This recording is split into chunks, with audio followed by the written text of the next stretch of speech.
Welcome back to Tiffany's Tiny Kitchen. I'm your host, Tiffany. Today we'll be making honey soft pretzels with a side of beer cheese. Stay tuned.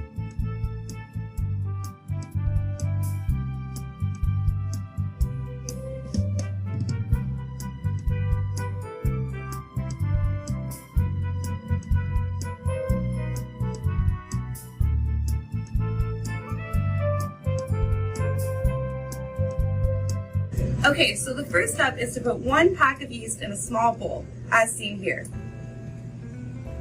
Next step is to boil about 1 cup of water. It's supposed to be 110 degrees Fahrenheit, but I don't have a thermometer, so I just guessed. So once you've guessed that your water is at 110 degrees, you're gonna go ahead and take it off the heat, and then combine it with the 1 pack of yeast that you've placed in a small bowl. So now you just go ahead and mix it together and let it sit for about 10 minutes. Okay, so just to be safe, I like to set a timer so I don't make any mistakes. Whoops! I just realized I forgot some ingredients. Off to the bodega I go. So here I have a 1/4 cup of honey, and I'm just going to mix that in to the water and yeast concoction I previously prepared. 8 cups of flour with 1 1/4 teaspoons of salt. And I'm just going to go ahead and mix my 2 bowls together, pour in that water, honey, yeast concoction, and then just give it a nice stir. It's like with a metal spoon. So truth be told, you're supposed to be kneading this with a dough hook, but I unfortunately could not fit that in my tiny kitchen. So I'm just gonna go ahead and knead it with my hands. So you just go ahead and knead it for 5 to 6 minutes. This is my kneading technique. You can like throw it around a little bit, punch it a little bit, really just use this time to get out any aggression you might be having or feeling towards the corona pandemic situation that we're all dealing with. Remember what I wanted to say. Okay, after you kneaded your dough for 5 to 6 minutes, you want to go ahead and transfer it into a new bowl that's been thoroughly oiled. I, however, had to wash my old bowl and then oil it because I have a tiny kitchen. Oh, wait. There was a hair on it. So we're just going to put our kneaded dough in the oiled bowl and cover it and let it rise for an hour to an hour and a half. So while we let our dough rise for an hour to an hour and a half, we're gonna go ahead and work on our beer cheese.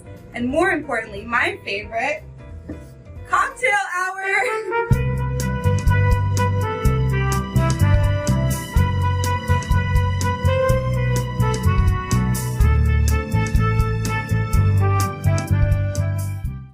Hello, and welcome back to Tiffany's Tiny Kitchen. So in the meantime, while the dough was rising, I just went ahead and prepared 1/3 cups of baking soda with 5 cups of water and set it in a big, kind of deep saucepan here. You want to go ahead and have this ready to go for when your dough is ready because you're going to want to put the dough in it before it goes in the oven. So it's been about an hour and a half and the dough has risen quite a bit. So I just went ahead and cut it into 12 equal pieces, and now we're going to roll them into 12-inch cylinders. No real technique here, you just have to kind of, feel it out. You know how to do it. 12 inches? Okay, so now it's time to twirl your pretzel into the traditional pretzel shape we all know and love. And I'm just gonna get my nice 12-inch cylinder here and give it a little twirl. If you want to get extra fancy, you can do a little crisscross at the top, the bottom, and just, go ahead and pin that down nice and secure. And there you have it, a beautiful pretzel. And just like that, we are done with our pretzel forming.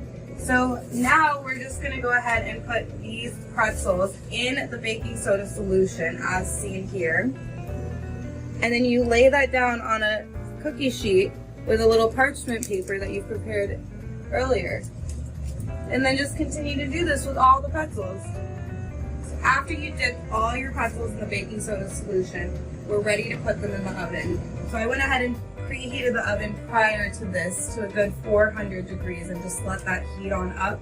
And now I'm just gonna pop these suckers in the oven.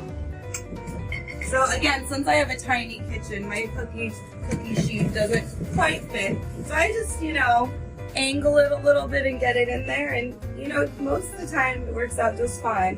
While the pretzels are cooking for about 10 minutes or so, it is beer cheese time. I've just gone ahead and prepared all the ingredients. There's some cheese, butter, flour, Dijon mustard, whole milk, Worcestershire sauce, and last but not least, beer. So you're only gonna need half a cup, but of course I would never waste any. So in this medium saucepan, we just combine 3 tablespoons of butter with 3 tablespoons of all-purpose flour, and I'm just whisking that together until it's all combined. I, again, do have a tiny kitchen, so I don't have a whisk, so I'm just using this metal fork. So once this is fully combined, you add your half cup of beer and let that get nice and combined. And then as soon as it combines, you're gonna add a cup of whole milk to the mixture. After a few minutes of whisking this together, it's gonna start to thicken up quite a bit. And this is now the time when you have to add the rest of the ingredients. So we're gonna do about a teaspoon of Dijon mustard, a dash of garlic powder, pepper, and half a teaspoon of salt. Just a little bit of cayenne.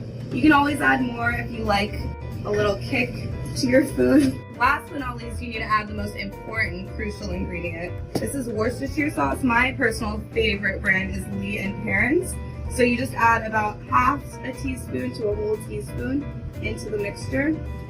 So last but not least, we have the second most, if not the most crucial ingredient, the cheese.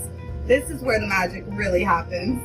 So you're just gonna add handfuls of it at a time and mix it in, letting it really melt down, get incorporated in with the rest of the mixture. Just keep adding that cheese in. The more cheese, the better, as my mom always said. It smells like McDonald's.